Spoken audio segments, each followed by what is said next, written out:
Olá para você que acompanha as redes sociais do Portal Amazonas 1, eu sou Beatriz Araújo e está começando agora mais uma edição do Amazonas Entrevista. Hoje a gente vai conversar com o senador Plínio Valério, que vai contar um pouquinho para a gente de como que está o cenário político no Senado Federal. Plínio, boa tarde, seja bem-vindo.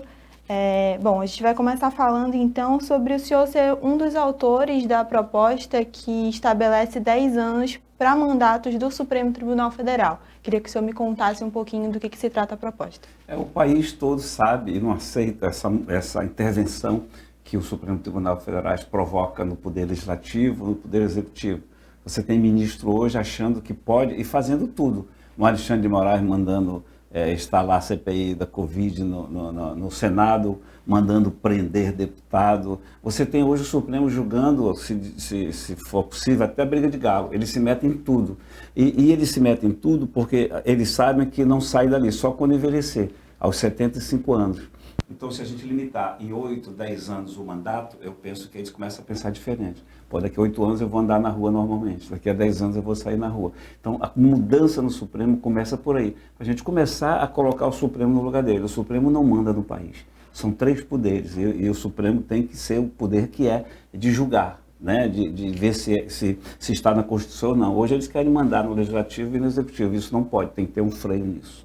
O senhor defende, inclusive, essa mudança total na competência do Supremo, né? Como o senhor está defendendo aqui. Sim, porque o Supremo não pode tudo. Ele pode muito, mas não pode tudo.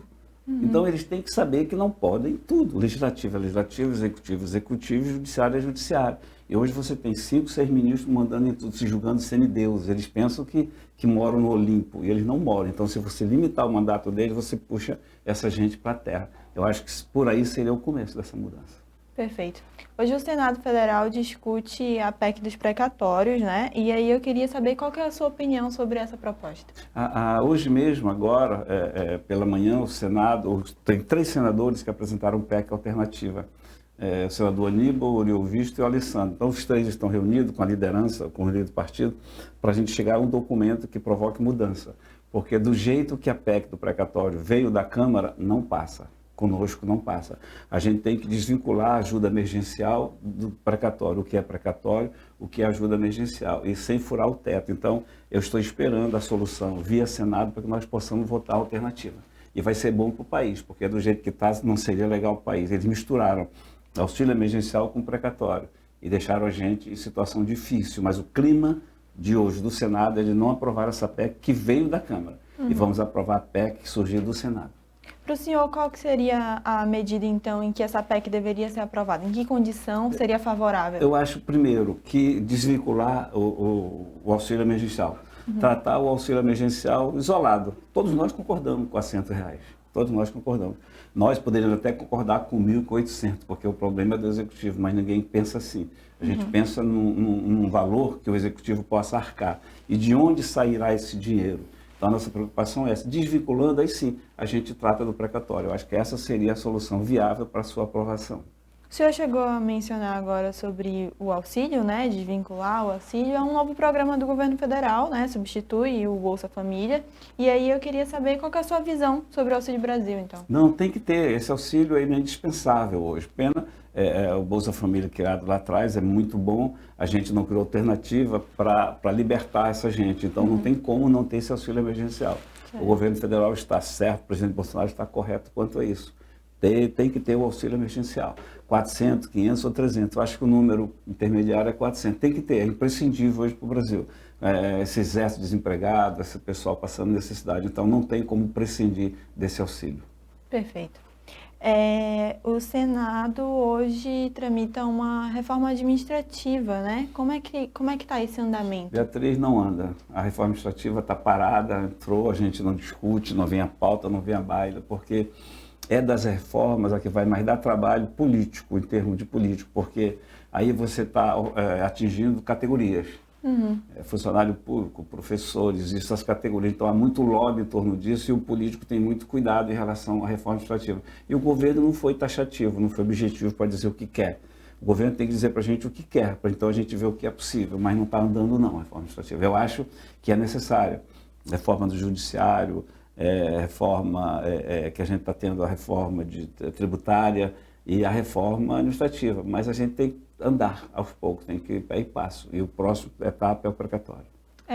Essa falta de andamento, né, da reforma é prejudicial, então? Sim, eu acho, porque o país precisa de reformas. O executivo precisa de reforma para andar, normalmente. É prejudicial, sim. Mas é demorado, porque você não chega a um consenso, né? O governo diz o que quer, manda para o parlamento, a gente começa a analisar. Então, isso não foi discutido ainda. O governo tem que ser taxativo. Olha, eu quero assim, que é para a gente começar a discutir. É prejudicial? Que é urgente fazer? Também é, mas tem muitas reformas. Então, vamos cuidar agora. Me parece que agora a tributária está na linha de frente. Perfeito. A gente teve a conclusão dos trabalhos da CPI da pandemia no Senado Federal. O senhor teve acesso ao relatório? Ainda não, mas até porque não quis ainda. Na verdade, eles são obrigados a distribuir para a gente o relatório. Até porque não tem segredo ali, né? A CNN e a Globo davam 24 horas, então não tem segredo ali no relatório. A gente teve acesso, eu acho, é muito abrangente. Eu acho que quando você quer fazer tudo de uma vez só, você acaba não fazendo nada. Então eu temo que isso não vá à frente, embora o trabalho deles tenha sido louvável. Mas quando se quer tudo, indiciar essa quantidade de gente toda, né? Eu vejo com muito pretensioso o relatório, é muito pretensioso. A CPI, ela pode também, a Casa do Supremo pode muita coisa, mas esse negócio de sair prendendo, mandar, isso não existe em CPI.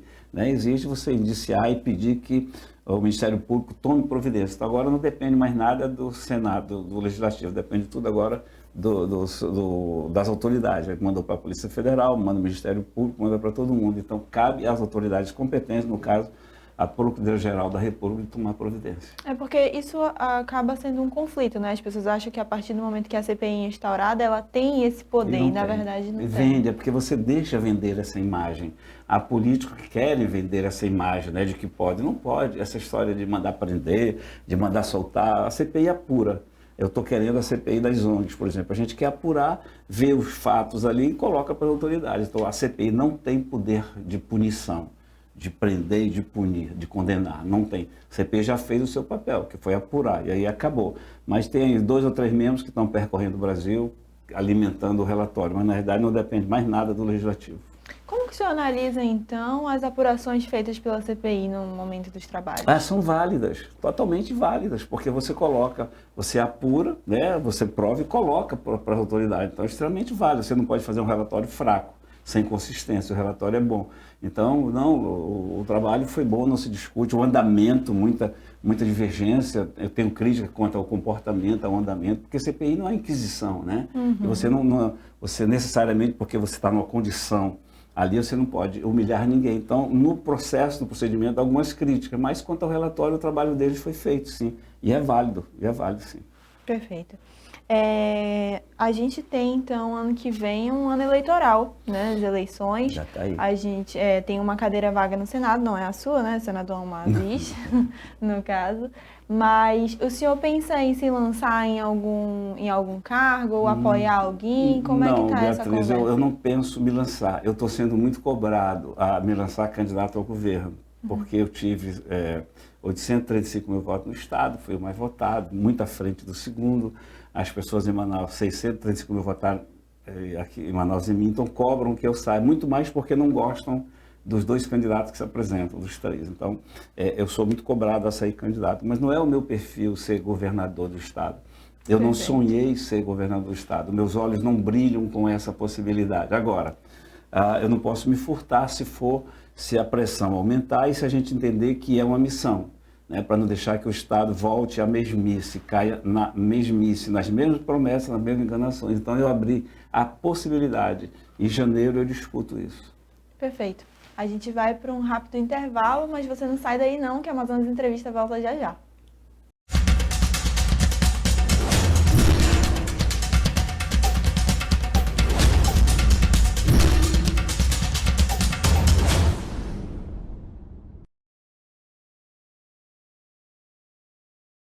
A luta contra a Covid-19 não acabou. Se você ainda não se vacinou, aproveite essa oportunidade. O governo do Amazonas está com postos de vacinação em 5 shoppings de Manaus. Pessoas com idade acima de 12 anos, sem a primeira ou segunda dose, pessoas acima de 50 anos ou que trabalham na saúde e ainda não receberam a dose de reforço, podem ir ao shopping mais próximo e completar sua vacinação. Governo do Amazonas. O trabalho fala pela gente. Cansado de ter problemas com a conexão da internet da sua empresa? Não aguenta mais esperar horas e horas para baixar ou enviar um único arquivo? Então venha logo para a Logic Pro e tenha a melhor internet empresarial do Norte. É a internet na velocidade da luz, com qualidade, segurança e atendimento especializado 24 horas por dia para solucionar todas as suas necessidades. Ligue agora mesmo para 3090 4000 ou acesse www.logicpro.com.br e conheça as nossas soluções. Logic Pro, internet empresarial de verdade.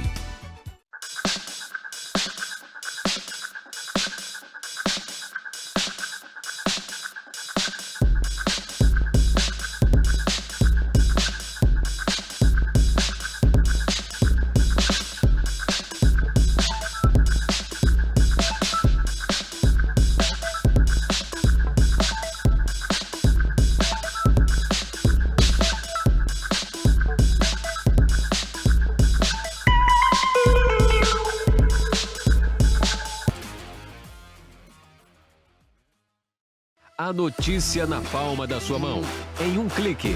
E a informação com qualidade você encontra aqui no Amazonas 1. Seja nosso parceiro. Anuncie em amazonas1.com.br. O Amazonas Entrevista está de volta. A gente segue conversando com o senador Plínio Valério sobre o atual cenário político no Senado e no Brasil. A gente estava falando das eleições para o ano que vem. O senhor falou que existe a possibilidade de vir, tudo foi uma possibilidade que o senhor abriu, né? Tendo em vista que os candidatos... São os mesmos. São os mesmos. Então essa possibilidade existe, mas que eu vou discutir em janeiro. Eu só quero dizer a você, Beatriz, e a você que está assistindo, que não faz parte do meu projeto ser senador. Os meus olhos não brilham, eu não tenho essa vaidade, ser governador só por ser governador.